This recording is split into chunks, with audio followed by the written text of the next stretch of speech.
participate in the chat. Now, let's have a look at this matchup over here.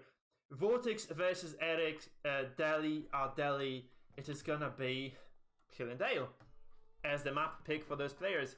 And obviously Delhi are gonna go for a mill here, immediately getting those berries. Very, very efficient gathering from those, of course, so they are just going to go for it. And actually, that's a different kind of play from Erik. He's just going to go in towards the mosque. Both players actually dropping the mosque immediately. So I'm so used to actually seeing Delhi on the water maps that I don't kind of consider mosque being like, you know, the priority anymore. But it obviously is one, because you get that single scholar for free that bolsters your research rate. So we see those early upgrades dropping. I do think we'll see a mill very soon as well, because that obviously allows you to research the wheelbarrow. Vortix is already on it right now. He's actually getting the wheelbarrow very early on. And that's actually a cool thing about the Delhi now, because they get all those eco upgrades for free. So against any other civilization, they are at a kind of natural advantage. Even against the French, I think they have like a small advantage, even though the French do outproduce their villager numbers, which is very cool to see, of course, getting those early upgrades. You know, getting the speed for the villagers, of course, because there's also extra safety. You know, this is going to mean that the villagers get plus 15% extra movement speed, which is quite huge for any sort of defense, right? That's kind of big against anybody. By the way, have you seen Mongols with that with those deer stones? So the Mongol villages with deer stones and this wheelbarrow buff are just super quick. They just dash around like madmen, and it's just super fun to watch. By the way, you see that Vortix is... Erik is not going to go for the berries. He's not dropping the mill even, so he's not going to get the tech from the get-go. He's just going to go towards that mining camp. That's kind of the limitation, I think, of this build in a way. Like, if you don't have a lumberjack, you're not going to be able to get everything down. So... Right, So yeah, that's kind of maybe a mistake from Erik actually getting that lumber camp instead of the mill. I think that's kind of putting you at a slight disadvantage, because you cannot get that wheelbarrow going immediately. We see the efficient production. I think that's kind of the only viable Dark Age tech right now done by both players. So they're gonna both drop it. They need that, because obviously this means that your later production is going to be absolutely magnificent. You can double produce almost from those military buildings, right? It works almost like double producing. Obviously, the cost is full, right? It's not like Mongol units, but it is still double production nonetheless, which is pretty cool. And Vortix is ready to age up. Erik not yet there, because I think he's not gathering from berries. I think this is kind of a big mistake, but I do think Vortix's berries are just closer to his TC. So moving those villages around was way more convenient for him. So he's just going to do this. He's also going to move some villages towards that... wood line, so he's getting that done. He's mining gold, of course. Like, if you're playing Delhi v Delhi, you should know that the only viable kind of way forward is going to be not early aggression, but going towards that castle age and just contesting the sacred sites and contesting those relics, which is probably what we'll see. Obviously, Erik's slightly behind his opponent here in that construction, but he's not really far behind. He's just going to be probably a few seconds of a difference. No, actually, Erik is not building anything. What the... It is done with favor. I'm not really sure why this is not showing for me. But Vortix is aging up. Erik is aging up. This is not showing for me in the interface. So anyway, we see the Dome of Fate being dropped here, and there is a scout of Erik still kind of trying to gather extra sheep, of course, as he goes forward. I do think that's quite unfortunate. Actually, we do not see that that mill over here, because this would secure the game as well to some extent. I'm not really sure what he's gonna do with this.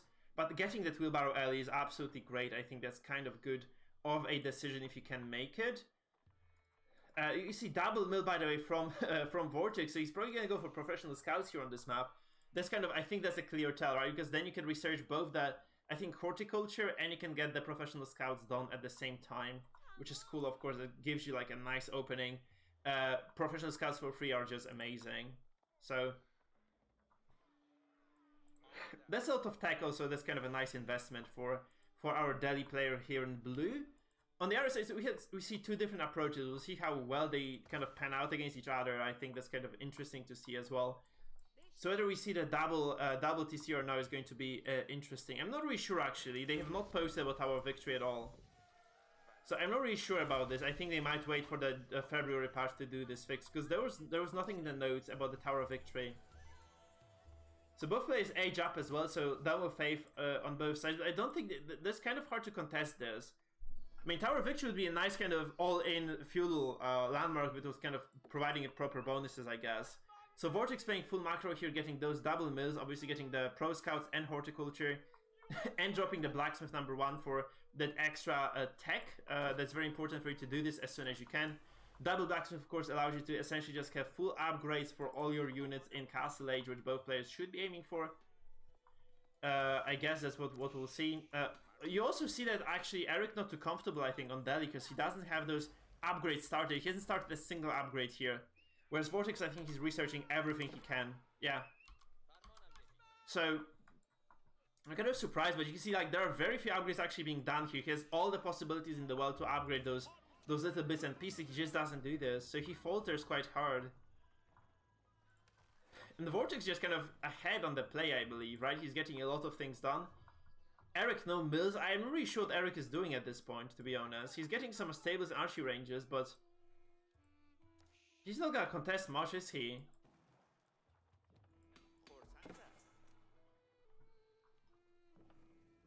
So we can see, like, in terms of tech, like, every single tech is being started, at least kind of opened up with, by Vortix. And yeah, Erik is still, I think, in the...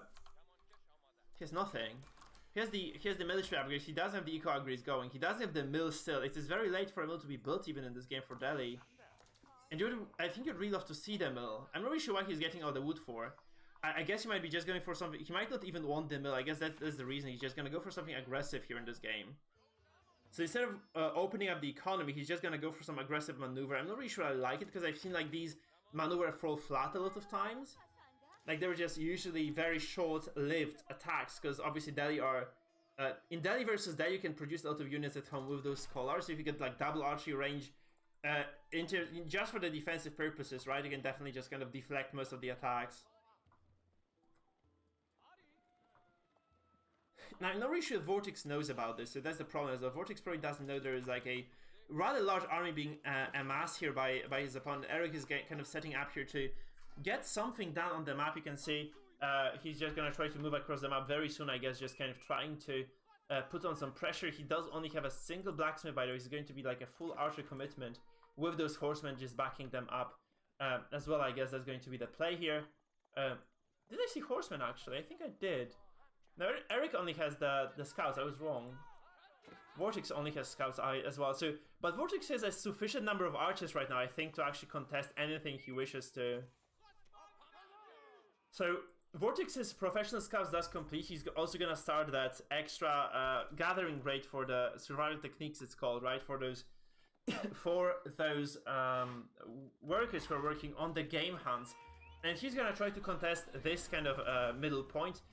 I don't think he can actually fight this right now, so he's going to probably be forced to forfeit. He's gonna lose a scholar for this. But this is actually a decent archer numbers for Vortix, so he's going to produce a lot. He's going to probably be able to contest those archers of his opponent. So he does need to kill off this horseman at some point too. He doesn't do this, he's pretty much screwed. He does get that. By the way, he does get the sacred side at the bottom part. There's a contest between those. There are 3 wolves actually here, lured by Erik. They're gonna dispose. No, there's actually wolves lured by, I think, lured by Vortix. So they're gonna dispose of this scholar. And the fight here is kind of going even so far. So those archers just kind of focusing fire quite neatly. But Erik does capture the sacred site in the end. So he does get this one in the middle going for him. Going in his favor, and there's still wolves in here, like in the north, I think. Just kind of notice, actually, still just a scout and 3 wolves sitting on that sacred site, preventing any sort of capture. Now, Vortix does lose this exchange in the middle, though, so that's kind of the problem for him. So he's not going to have enough units to hold. He's going to have to withdraw this kind of middle point of contention.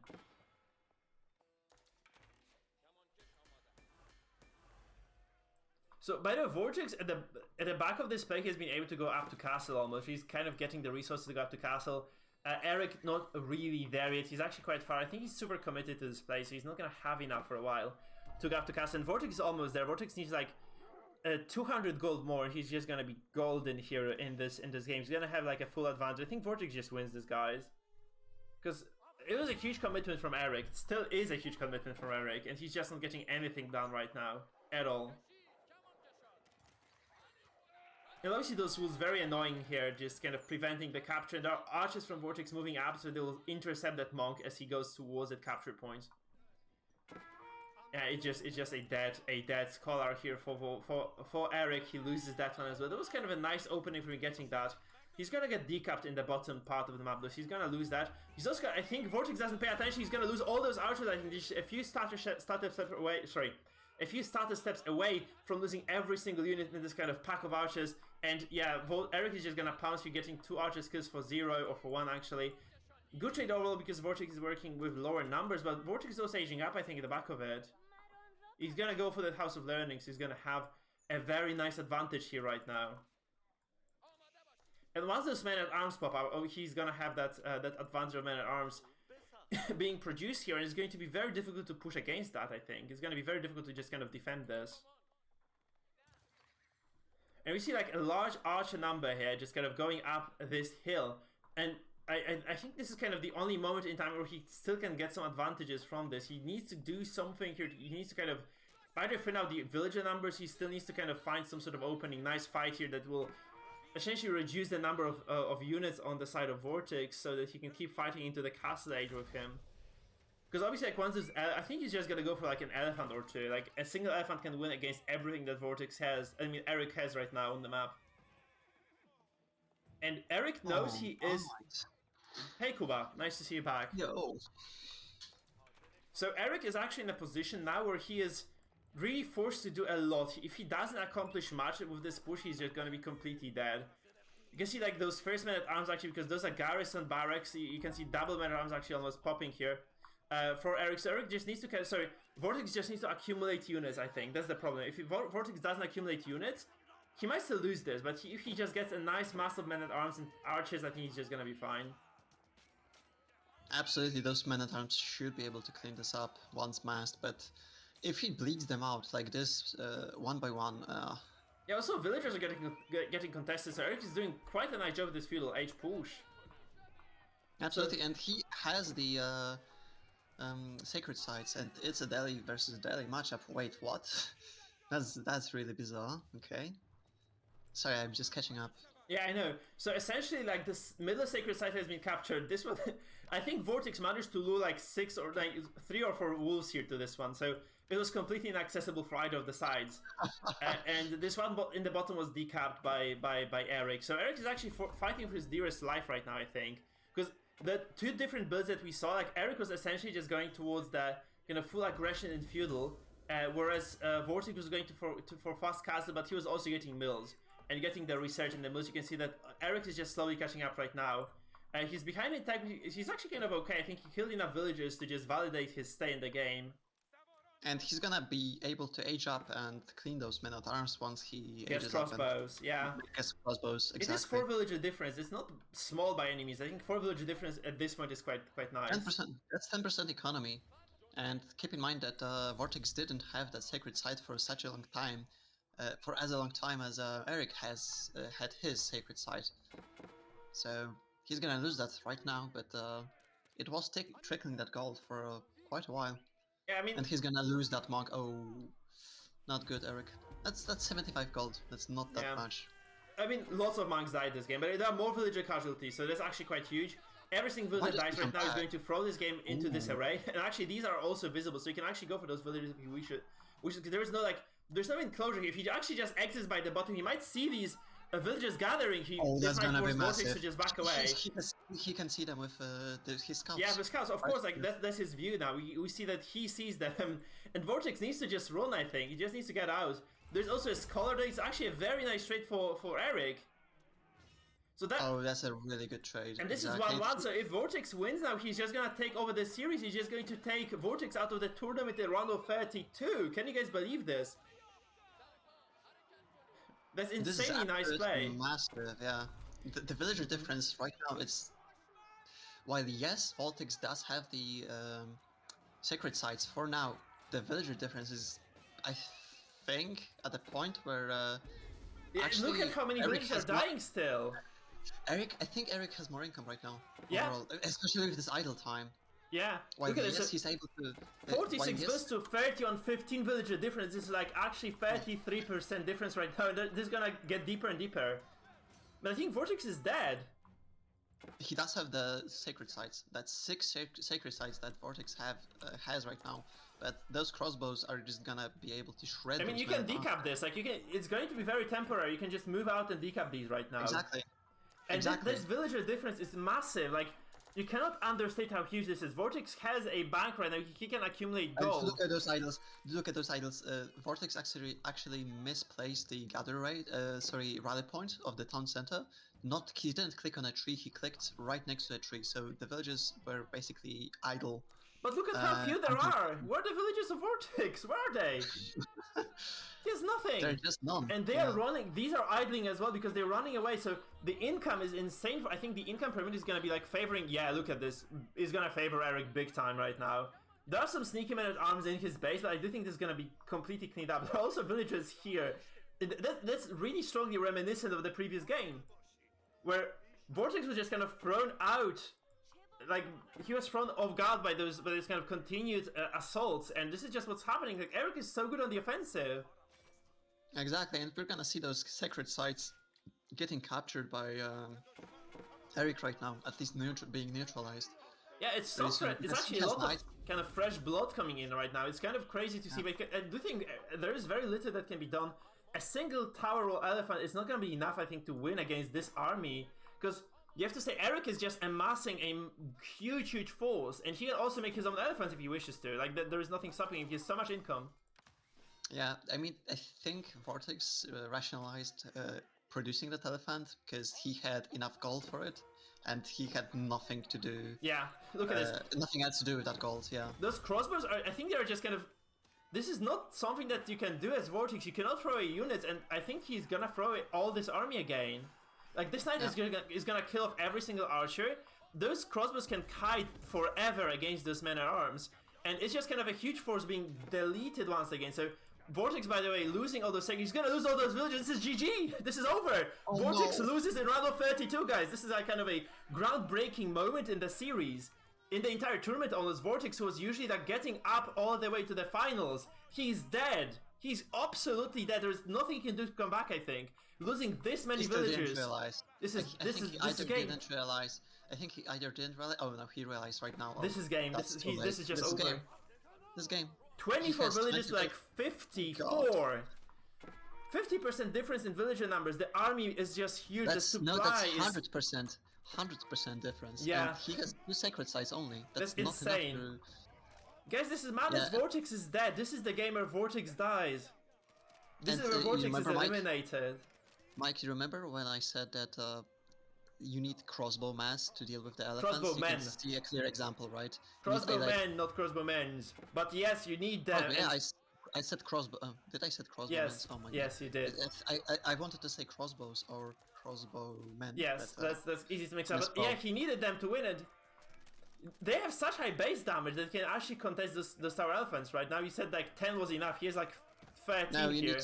You need like 12 per tower elephant because those crossbow will die.